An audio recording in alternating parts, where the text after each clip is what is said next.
Hello বন্ধুরা, আসসালামু আলাইকুম। পাপড়ি মাশরুম অ্যান্ড অ্যাগ্রো ফার্মের পক্ষ থেকে সবাইকে শুভেচ্ছা। আশা করি সবাই ভালো আছেন। একজন শ্রদ্ধেয় উদ্যোক্তা জানতে চেয়েছেন একটা স্পুনের এক পাশ থেকে ফলন এসেছে এবং কিছু স্পুনের দুপাশ থেকে পিনহেড এসেছে, অর্থাৎ একটা স্পুনের বা কিছু স্পুনের পিনহেড বের হয়েছে এক পাশ থেকে, আবার কিছু স্পুনে পিনহেড বের হয়েছে দুপাশ থেকে। তো সেক্ষেত্রে যেটাতে দুপাশ থেকে বের হয়েছে সেটাতে কি আমি লাভবান হব, আর যেটাতে এক পাশ থেকে বের হয়েছে সেটা কি আমি লসের সম্মুখীন হব? বিষয়টা কিন্তু এরকম না। আমার এই দুই হাতে দুইটা স্পুন, একটাতে আছে দুপাশ থেকে পিনহেড এসেছে এবং একটাতে এক পাশ থেকে পিনহেড এসেছে।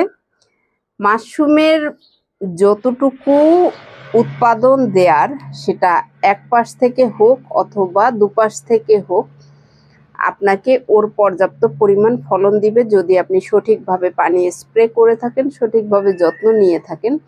সেক্ষেত্রে দুপাশ হোক অথবা এক পাশ হোক, এটা ম্যাটার করে না।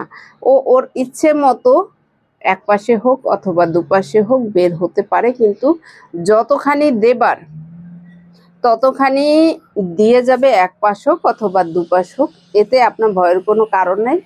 কারণ আপনার মনে হয়েছে যে যেগুলোতে এক পাশ থেকে বের হয়েছে সেগুলো হয়তোবা পর্যাপ্ত পরিমাণে আপনি ফলন পাবেন না, কিন্তু যেটাতে দুপাশ থেকে বের হয়েছে হয়তোবা সেটা থেকে উৎপাদন বেশি হবে না, এরকম সংশয় থাকার কোনো কারণ নেই। আমি আমার হাতেই দুটো দেখিয়ে দিচ্ছি। এটা কৃষি পণ্য, সে তার ইচ্ছে মতো হবে, আমার আপনার রুলসে হবে না। কিন্তু একটা প্যাকেট থেকে আপনি যতখানি উৎপাদন পাওয়ার কথা, সঠিকভাবে নিয়ম পালন করলে, সঠিক যত্ন নিলে অবশ্যই সেই পরিমাণ আপনি ফলন পাবেন।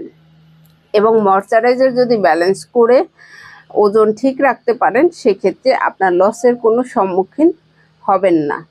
আশা করি ভিডিওটি দেখে উপকৃত হবেন। ভালো থাকুন, সুস্থ থাকুন এবং নিজ ঘরে ঘরে মাশরুম চাষ করে নিজের পুষ্টির চাহিদা মিটিয়ে তুলুন। ভালো থাকুন, আল্লাহ হাফেজ।